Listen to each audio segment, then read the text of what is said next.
Hello दोस्तों, कैसे हैं आप? हमारी आज की कहानी है भरोसा। चलिए जानते हैं इस कहानी के बारे में। मैं आंचल हूँ और बड़ी ही जिंदा दिल, हंसमुख और मुंहफट हूँ। मेरे घर में भी मुझे ऐसे ही रखा गया जैसी मैं थी। मुझे ज़्यादा रोका टोका नहीं। ऐसा नहीं कि मुझे रोका टोका नहीं गया। पहले पहल मेरे मम्मी पापा ने कोशिश की, लेकिन फिर उन्हें समझ में आ गया कि मेरा स्वभाव ही कुछ ऐसा है। इस स्वभाव के चलते मेरे कई दोस्त बने। लड़कियां तो कम ही थी, पर लड़के ज़्यादा। मेरी माँ को मेरी चिंता रहती है कि कल को ससुराल जाएगी तो वहाँ क्या गुल खिलाएगी। पर मेरे पापा कहते हैं जो होगा अच्छा ही होगा। ऊपर वाले ने इसके लिए भी कुछ सोचा ही होगा।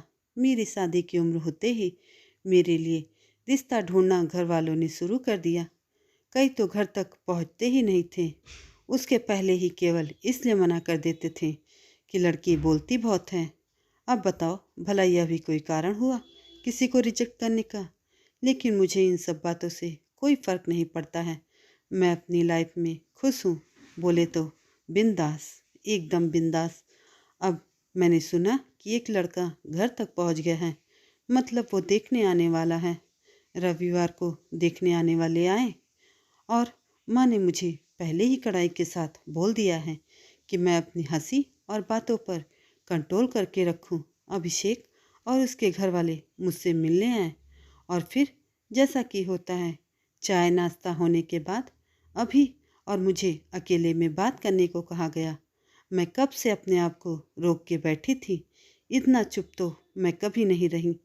फिर क्या था, जैसे ही वे आए मैंने बोलना चालू किया। मैंने सब पूछ लिया जो मेरे मन में था। कितना कमाते हो? घूमने का शौक है कि नहीं?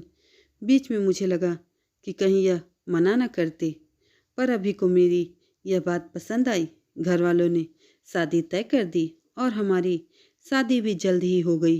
अभी बड़ी सिटी में रहते हैं, वहीं अच्छी जॉब है, इसलिए शादी के 1 महीने बाद मैं भी वहीं चली गई, अभी के पास।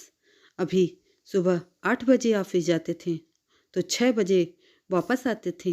ऑफिस के सारे उनके दोस्त एक दिन हमारे यहाँ खाने पर आए। शादी के बाद यह पहली बार था जब हम सब मिल रहे थे। उस समय तो मैंने बात नहीं की, लेकिन जब घर में वे आए तो मैंने सबके साथ खूब गप्पे लड़ाए। अभी के बारे में पूछा। अभी मुझसे बोल रहे थे कि यह मुझसे ज़्यादा तो तुम्हारे दोस्त लग रहे हैं। उनमें से अभी का एक दोस्त था राजेश। वह पहले ऑफिस में था, लेकिन अब वो मॉडलिंग करने लगा था। मैंने उसके साथ भी खूब बातें की। वह मुझसे खाना सीखना चाहता था। मैंने भी बोला आ जाओ, मैं तो पूरा दिन फ्री रहती हूँ, कभी भी आओ। अभी सुबह जब ऑफिस गए तब राजेश अगले दिन सच में खाना सीखने के लिए आ गए। थोड़ा बहुत मैंने उन्हें सिखाया और शाम को वो वापस चला गया। राजेश अपनी कैब भूल गया था। जब अभी ऑफिस से आए तब उन्होंने मुझसे पूछा कौन आया था, क्योंकि उन्हें कैब दिखाई दे दी। मैंने बोला राजेश कल खाना सीखने को बोल रहे थे, आज आ गए। अभी तुम्हारे आने के पहले ही गए हैं। उनका चेहरा थोड़ा उतरा। वे बोले अच्छा, इतना रुका तो मुझसे भी मिल ही लेता। मैंने उस समय उनकी बात पर इतना ध्यान नहीं दिया। अगले दिन जब वो ऑफिस से आए तो राजेश घर पर ही था। अभी उनसे मिले, उनकी कुछ बातें हुई। जब वो गया तब वे बाथरूम में फ्रेश होकर आए और जैसे कि मेरी आदत थी, मैं पूरे दिन की कहानी बड़बड़ करके उनको बता रही थी। एकदम से वे मुझ पे जोर से चिल्लाए।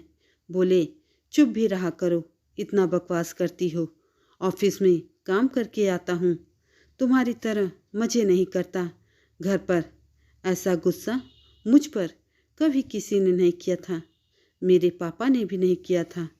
मेरी आवाज़ बंद हो गई और आंसू शुरू हो गए। मुझे बहुत बुरा लगा और मुझे समझ भी नहीं आया कि उन्हें किस बात पर इतना गुस्सा आया। हम दोनों में बात बंद हो गई।